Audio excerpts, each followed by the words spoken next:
Hi guys, Jason Smith here. Welcome to the AskGolfNut channel. So today we are doing the Mizuno STZ230 Driver. I've got the X to do as well. So this is new for 2023 and 2024. So quickly, Mizuno have had a little bit of bad press, I suppose, in the last year or two because they've rapidly changed their woods every single year. And okay, comment below, other manufacturers have had a similar bad rap in the past for doing such things. But in Mizuno's point, they're saying that they've gone through a very rapid progress of understanding the technology, changing their drivers to try and make them as good as everybody else's, all the other premium manufacturers. Because we all know how good their irons are. Everyone knows how good Mizuno irons are, but when it comes to their drivers, and their woods in general, let's be honest, they've been a little bit lacking or not quite as good as they should be. So hence why they've gone through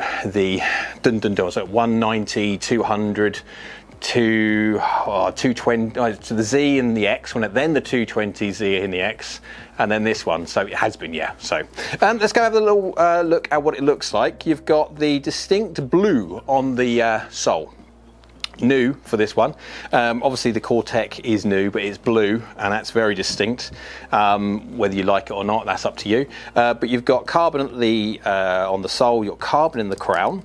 It's glossy, so when you go down by the golf ball, you can see the glossiness to it, but you can see distinctly that carbon weave at the top there and a tiny little grey line at the back. And does that say STZ at the top? It does, and I'm guessing the STX will say STX. We'll have a look. We'll look at that one later on. But yeah, so it's carbon everywhere. We'll have a little chat about all the tech as we hit. I've got it in Colonial Country Club, hole 12. Same holes I've done the Ping G430 videos because I just like the hole. We have bunkers down the left and the right. Misses left on this because of the dog leg right to left and the green, and where the pin is on the right. So yeah, misses that way. And I've just pushed it. Oh, don't go in the bunker. Don't go in the bunker. It's gone in the bunker. Oh, there's a miss from me. There we go, slightly toey. Path 0, face 1.1 open. That's what happens when you hit the ball off the toe. Actually, saying that though, his face is open by 1.1 and it's been off the toe, but there's hardly any tilt axis on that golf ball whatsoever. Efficiency is 1.45, considering I'm not hitting the middle. So that's good.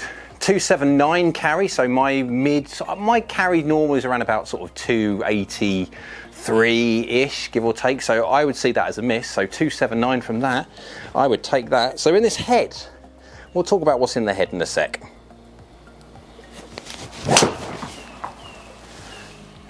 Yeah, that's a nice shot. In this head, slow swing, 109. Well, 109 for me. Oh dear me, look at that. What is that carrying? Is that carrying 290? Wow, no, 287, only 287. So 109.4 mile an hour swing, so slower. 1.45 efficiency, 5 mil toe, 6 mil high, but that's going 287 carry.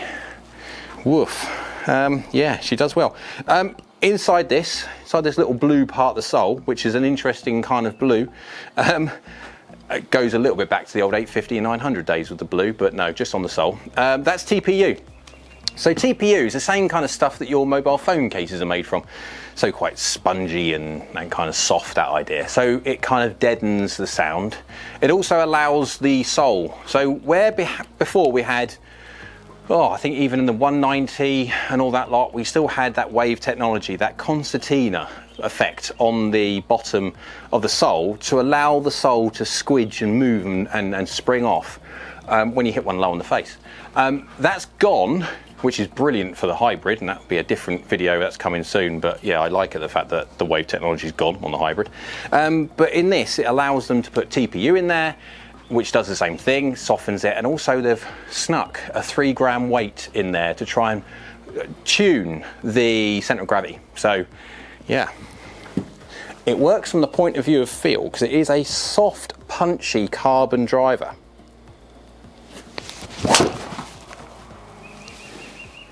I tell you what though, that is performing lovely. That really, really is. 290 carry again. This thing is, God, get some ball speed out on it. That's what, 160 ball from 110, middle to 1.45, not bad whatsoever. 2050 spin, so we're not talking this is ridiculously low spinning whatsoever. Launching at 13 and carrying 291. So when it comes to the weight, you've still got the weight at the back for stability and stuff like that. So when Mizuno was going through the process, you have had the 190 came out, and then you're talking about the change for then like beta titanium face in 200, and they've been tweaking that one to SATA 2041 like it is at the moment or something or other. When it comes to the STZ, or however many moons ago that was, and then you're talking about stability in the last one with the weight at the back, you can see the progression that Mizuno are going to try and get a driver that works just as good as everybody else's. Because let's face it, not being funny, it's just all being honest, when it comes to if you've got custom fit for your driver, they all perform within reason exactly the same. So let me get there on out there. No driver is massively longer than any other ones within reason, especially in the premium manufacturers, because everything's governed. So you're looking at trying to manipulate physics a little bit to try and suit the biggest like collection of golfers that you're targeting, which again, most golfers are amateur golfers. So yeah, and I also do the X version, which is mildly draw biased. Oh, that's slightly turny. That's the place to miss it on the left-hand side. You can see where the pin is. God, I still carry, look at that. See, that's a miss strike, and that is still going. So they've got all that stability from the old one, which I loved the old one for stability. So baby draw dynamics, 12mm toe. There you go. That's what's adding a little bit to the turn. But 1850 spin with the slightly drawy dynamics and also the toey hit, but 290. 161 ball from a miss hit. 110 mile an hour swing, but yeah, that's quite impressive this. Now I like the old one. That was probably my favourite from the point of amateur golfers, because they focused on stability. That weight in the back of the old STZ and X, especially the Z, was a massive lump, a really, really heavy lump in the back there to try and make it as stable as the old classic Ping. And on its, I've got to give its credit, it was exceptionally stable. It wasn't massively long, not massive, I mean, okay, we are talking a small number of yards, as in like 5 or 6, so it's not, yeah, let's get this right. But now they're going, all that technology that they've got for the last 4 iterations, and yeah, finished off with this, because again, this is a 2-year product, so again, they've got to be really comfortable that this is going to work. Oh, that's late. That's me. As soon as I hit it, I knew I was late. Oh, I didn't want to go do that. Go on, hit the tree and come that way. Wow, it's going to be an interesting right-handed swing. What was the carry? Like, look at that. That's a 280 carry from a face which is nearly 3 open. Now, that is all me. Absolutely all me. And that has done well. So efficiency is a measure of how much ball speed you get for clubhead speed. And with an open face, you deflect more. So you, generally speaking, then don't transfer the same amount of energy in there. But whether it's to do with the gubbins inside, remember, this SATA titanium face you've got in there has got variable face thickness. So it will perform off different parts of the face. In that case there, it was only 7mm toe. It was my fault. Leaving the face nearly 3 open, which has gone right. But 280 carry from that. Right, last one, and I'm going to go hit it loads of times. I'm going to hit from some interesting parts, because remember guys, when it comes to my reviews, I whack it all over the shop to see how it performs off heels and toes and lows and highs and all that lot, because amateur golfers do hit it everywhere on the face, and generally speaking, want to know how well it performs when, yeah, it all goes a little bit wrong. Last one, and then we'll go do all the fun forgiveness bits. And I'm flirting with the left-hand side again. That's my anti-right, the last one. Left is good on this hole because it gives me a good old line straight into that. What was that? How far? 284. So slightly toey, yeah, 10mm toe. 0-0, but I've got a little bit toey, that gives it a little bit of a draw. Left is good. I'm not 1.46 efficiency. I tell you what, this is a springy face. Now obviously it's legal, it must be legal. They can't make an illegal golf club, they can't. Too dangerous for a company to make an illegal golf club. But I tell you what, that is springing off the face rather fast. So anyway, let's go give it a load of times hit. High, low, heel, toe, all that kind of idea, to test how it performs off-center hits. I'm going to do the same thing with the STX as well. That's another video. Go on down there, have a look. But yeah, let's go do that, have some fun, hitting it all over the face and see how well it gets on. So after hitting now a load of shots with the Mizuno STZ230 Driver, I want to say something first of all, before we start going talk about forgiveness and anything else like that and the averages. I want to say one thing about this after testing it now, and I'm now looking forward to testing this daily, and possibly we'll do another video on this going forward, because I don't know if it's just today.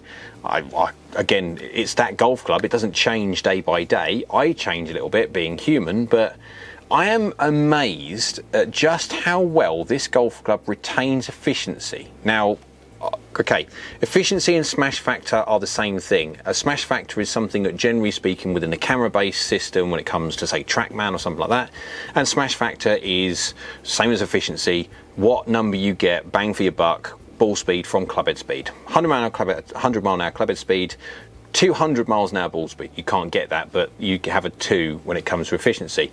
A 150 ball speed from a 100 mile an hour club is 1.5. You kind of get the idea. Now, you're going to get different numbers anyway because of a camera-based system and a radar-based system measure the points at different points. So there's your difference there. But from a camera-based system, what I'm about to show you here, I am nearly gobsmacked. I haven't seen this level of efficiency, keepy-uppy retention. I haven't seen this level of efficiency retention since Ping. And Ping have always been really good at miss hits. They've got heavy heads and stuff like that, which means generally sometimes you can't move them as fast, maybe, but their retention of efficiency is amazing depending on where it doesn't matter where you hit them on the face, it's that good. And it's very, very similar to that. So let's quickly have a look at the information that I've gained. Let's go have a look at how this thing got on average. So ball speed first, on average 163 miles an hour. That is definitely my upper level of average. I'm normally a 160 ball person and 110 miles an hour, give or take, 110, 111. So if I'm getting 163 miles an hour, yeah. 13 launch, 2-4 spin. So what you can see what I'm already, and I don't want to sort of drag your eyes to the end, the 290 carry and 316. Okay, so when it comes to sometimes you can get a golf club which fools camera-based systems a little bit because of the algorithm that they use. If it's spinning it way too low, like 1500, 1300 RPM, the Foresight systems do over-exaggerate slightly, somewhat, sometimes, fast ball speeds, low spin rates to give a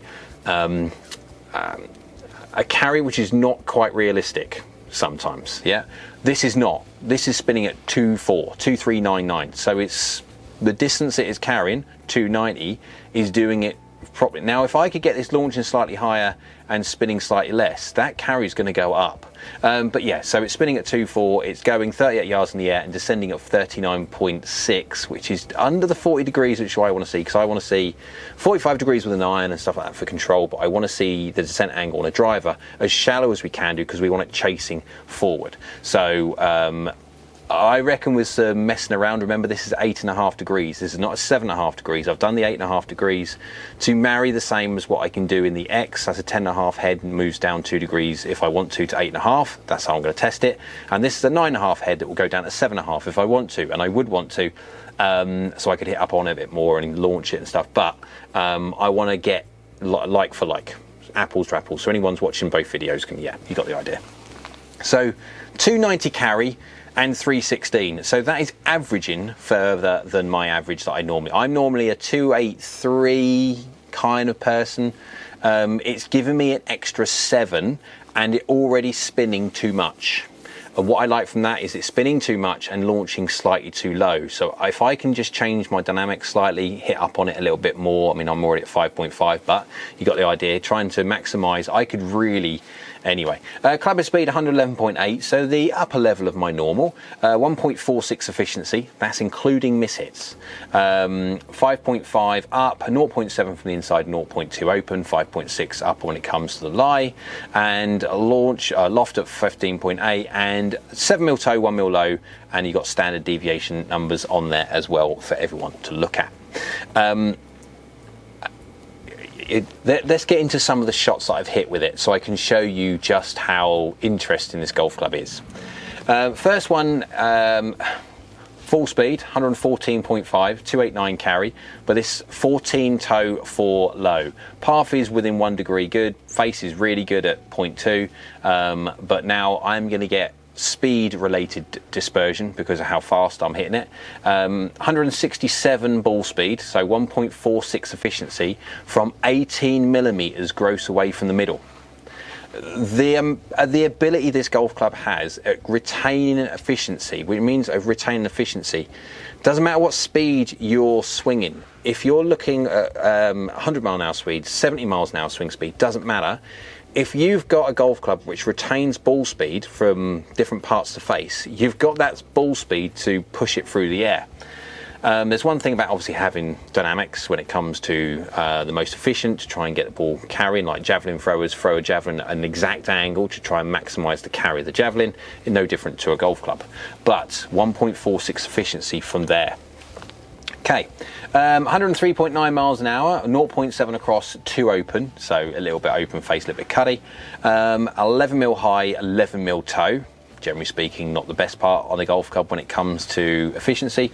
We dropped down to 1.42, which is still not bad at all from the strike. That's 22mm gross away from middle. It's gone 271, 300 yards total, and 7.6 yards offline. Well done, STZ. Catch this one, 107.2, slower speed slightly. The one before that was 103.9, so I mean I'm trying to move a little bit of speed so people that don't swing 114 miles an hour can understand how it works.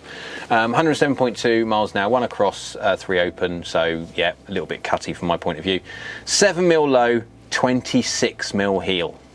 26. That was horrific. And it has dropped efficiency. There you go. 1.36 is a very well hit 7-iron within reason. And why? Because we've got a face which is 3 open. We've got a strike which is 7mm low, 26 heel. That's 33mm away from the middle. But more importantly, it's on the heel, which is by far the worst spot you could ever hit a golf ball on, golf ball from. You know what I mean? Anyway. 235 carry, 257. Has it lost a load of distance? Of course it has, but it is a slower swing as well. But my point from this, more than anything else like that, if you're going to do a face which is open, path which is across, and hit out the heel and low, it's gone 5.6 yards offline. So it's retained its accuracy from that strike. So not only is it long, when you absolutely put an atrocious swing on it, and I mean, okay, this is artificial, but you know, I mean, there's people that swing like this and hit like this, and you do that, it's got the ability to hit target as well. Now, when you're swinging like this and you hit like that, you're just lucky that you can find it. The fact is, hit fairway and only 5 yards off the middle has done very well. 106 miles an hour, 0.9, sorry, from the inside, 0.9 open, so little baby to the right, 17 toe, 17 low, 11 toe. So that is 28mm away. Getting worse, but it's off the low toe. So it's gone 1.42 efficiency, 242 yards. Don't know what was in my head for 2 point, and 16 yards offline. So the dynamics and also the strike hasn't changed where it's going to go. 16 yards offline, that's going to be right edge of fairway. And that was a horrific kind of shot. I don't want to be doing that again. I will be, because I've got to do the X after this. 106.4 miles an hour, so slightly slower swing speed, 1.9 across, 0.2 close, so basically go fractionally left, has done 11 yards. 2mm toe, 2mm low, I can't get my twos right today. 2mm low, 22mm toe, so 24mm 1 inch away from middle. it's dropping at a bit of distance, but it hasn't lost accuracy. And I'm hitting these all over the face, but it's not putting, as a general rule, it's not putting unwanted gear effect on. So the whole idea of gear effect is when you miss the face, or not miss the face, but when you miss the middle and hit it all over the face is not flat. There's a radial curve to it. And so with roll and bulge, there is a certain amount of understanding that if you have a face which is curved and the fact that you've got a driver, the ball is going to want to twist because of the two center of gravities meet at opposing points. So then trying to make sure you get that head designed right, or that face designed right, so you get the exact right amount of gear effect on that golf ball to hit target, is important. And the fact that it's doing, I mean, I'm hitting this all over the place, which is really quite fun. I've got another one here, 103.6 miles an hour, nice and slow, well, slowish. 0.2 across, 0.8 open, little kind of baby fade dynamics, 14 yards offline, 260 carry basically, and 284 from a slow swing speed, 4 mil low, 4 mil toe, so within reason variant. But look at that efficiency, 1.47. 1.47, I can't remember the last golf club that I have tested, last driver, that I have got regular 1.47s from, and an average of 1.46 when you look at all your shots. I mean, I've hit a load of shots with this, a ridiculous amount of shots, because it's fun. This, I will not lie, right? When it comes to the old Z, have I got any other ones to show you? Very quickly, yes, because this is the point I do want to get to. Last one here, 113 miles an hour, 112.9. So that's the upper level of my normal 112, 113. 1.45 efficiency, not bad whatsoever. 2.3 from the inside, 0.7 open, and 3 mil high, 8 mil toe, a little bit of gear effect back to the left-hand side, bit of draw. It's gone 4.5 yards offline, and it's carried at 300 yards. Carried at 300 yards, a 164 ball, 334 total. This thing is an absolute rocket ship. So I want to get into this very, very quickly. When it comes to the STZ, the old STZ, the one that's literally just been replaced, it was incredibly stable. Did I put it in the bag? No, I did not. Why? Because, no disrespect, I don't need stability necessarily. I hit the middle fairly well. There's always going to be days where I'd rather have a bit more of a stable driver because I'm having a bad day, but generally speaking, no. I didn't need it, so I didn't put it in there. When it comes to my choice going forward, I definitely think this STZ230 is going in the bag. I need to do the X, that's coming after this, so I need to do the review after this, so I haven't hit that one yet, so I need to make a decision. But at the moment, this is going to go in the bag. I have not tested a driver in all my time since a Ping, like a Max, where I can get efficiencies as high as this from mishits and a relentless high number every single time I hit it. And because this is not built like a Ping, it's not built necessarily heavy head, I can get 114 miles an hour from it if I want to, or 113 miles an hour, and carry it out there 300 and be relatively comfortable with it. It is, for me, potentially the one that's going to go in the bag for 2023 and 2024, because remember, it's a 2-year life cycle. This has surprised me greatly after testing this properly and seeing the kind of shots this thing is doing.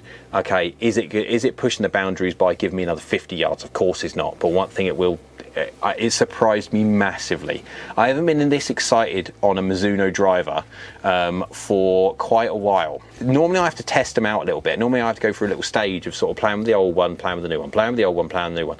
This one is going to go in the bag, I think, straight away. It is that good. It looks okay, not too sort of, I mean, at the moment I'm in between with the blue, but it looks great when you're down by a dress.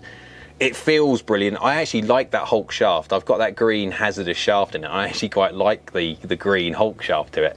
But it's good. So anyway, hope you like the video. I'm going to be doing some compares as well when it comes to other things as well. So make sure you get down there, like the video, subscribe so you don't miss those compares. Whilst you're subscribing down there's a little bell icon. Go and click that one. That's a notification bell. That will notify you next time I upload another video, which won't be long because I've got all the other ones to do as well. So hope you're well, and we'll see you again soon.